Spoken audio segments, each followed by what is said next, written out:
Good afternoon. Just going to do one more today.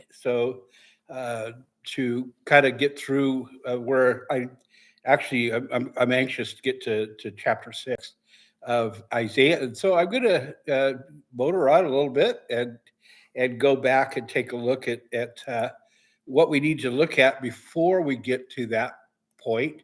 So we have a little more information. And so I'm going to be looking at Isaiah part 7, and it covers Isaiah chapter 5, verses 1 through 7, that we'll be looking into right now. It's called the Vineyard of the Lord Destroyed. Okay, and so I want to take a look, and we'll start off with Isaiah chapter 5, starting off in verse 1. It says, I will sing about the one I love, a song about my loved one's vineyard. The one I love had a vineyard on a very fertile hill. He broke up the soil, cleared it all of stones, and planted it with the finest vines. He built a tower in the middle of it and even dug out a winepress there. He expected it to yield good grapes, but it yielded worthless grapes. So now residents of Jerusalem and men of Judah must judge between me and my vineyard. What more could I have done for my vineyard that I did do? Why, when I expected a yield of good grapes, did it yield worthless grapes? Now, I will tell you what I am about to do with my vineyard. I will remove the hedge, and it will be consumed. I will tear down the wall, and it will be trampled. I will make it a wasteland. It will not be pruned by or weeded. Thorns and briars will grow up. I will also give orders to the clouds, and rain should not fall on it. For the vineyard of the Lord of hosts is the house of Israel and the men of Judah. The plant he delighted in. He looked for justice, but saw injustice. For righteousness, he heard cries of wretchedness. Now, in this passage, we've talked about that. Actually, when he's referring in Isaiah to the vineyard, he's talking about the people, and he just identified it again as Judah, and so this vineyard he's talking about is them now, and actually all of us now. Now listen to what this means. What does it mean? The Isaiah 5, 1 through 7 is a parable known as the Song of the Vineyard, which serves as an indictment of the people of Israel and Judah for their unfaithfulness and injustice, despite God's abundant care.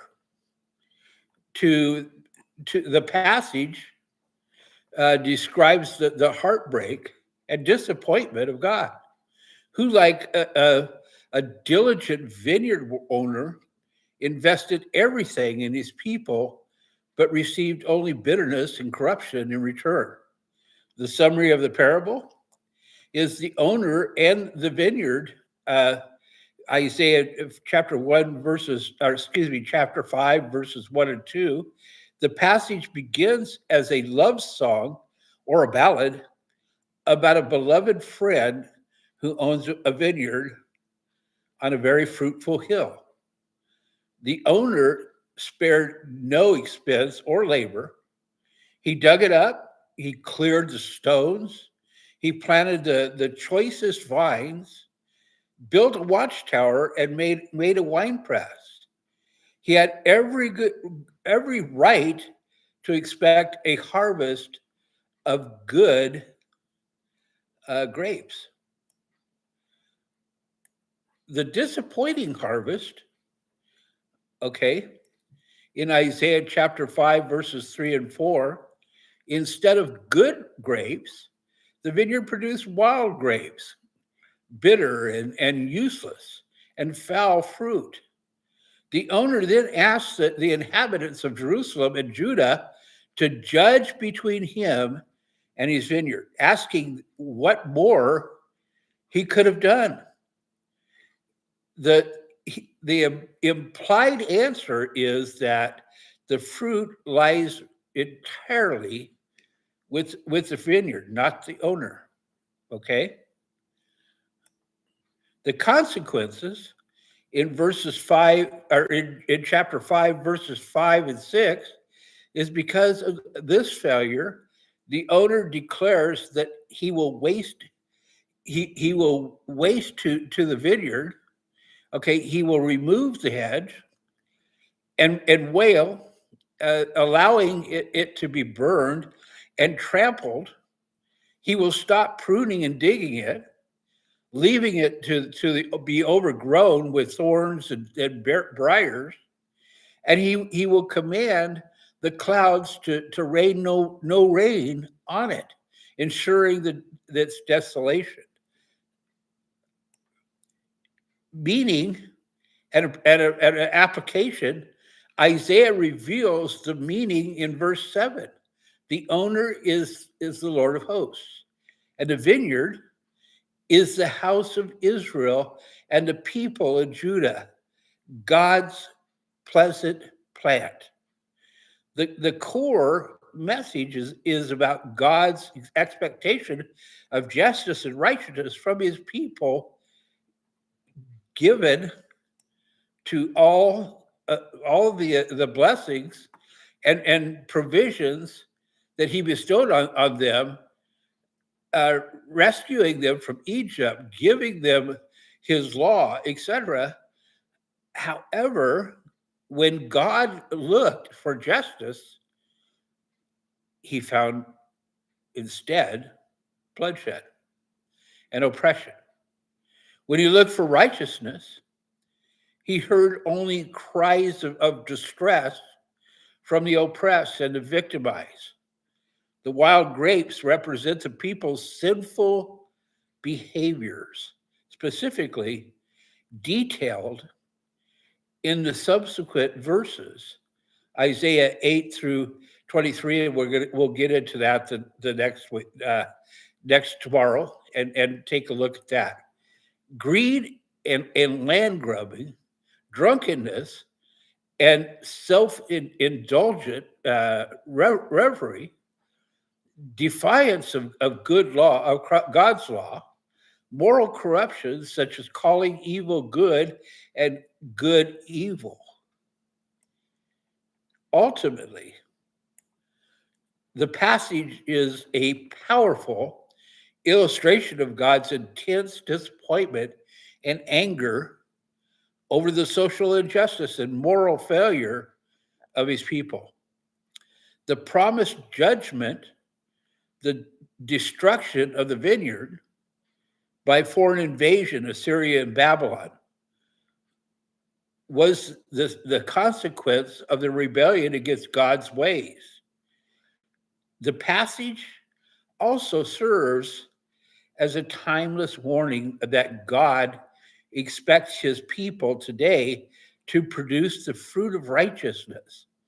Galatians chapter 5, verses 22 and 23, and pursue justice for the marginalized, not merely enjoy the privileges of their faith.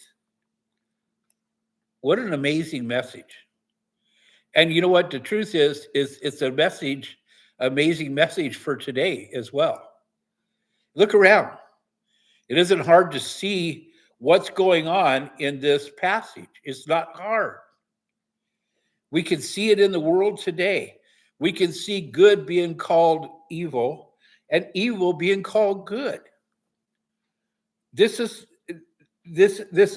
going on today, even though it was fulfilled, and we talked about this, even though it was fulfilled during that time and before, here we are again going through the same thing.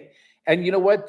When it happened before, it was proof that that that prophetic utterance was true, and it's going to happen again. We even find it happening in Revelation with the churches. We find it there, and we find it everywhere in the world that's going on right now. In fact, they're trying to get rid of all this and change things. But the truth is, the only way that they're going to change is because of what God does. We have to desire to change.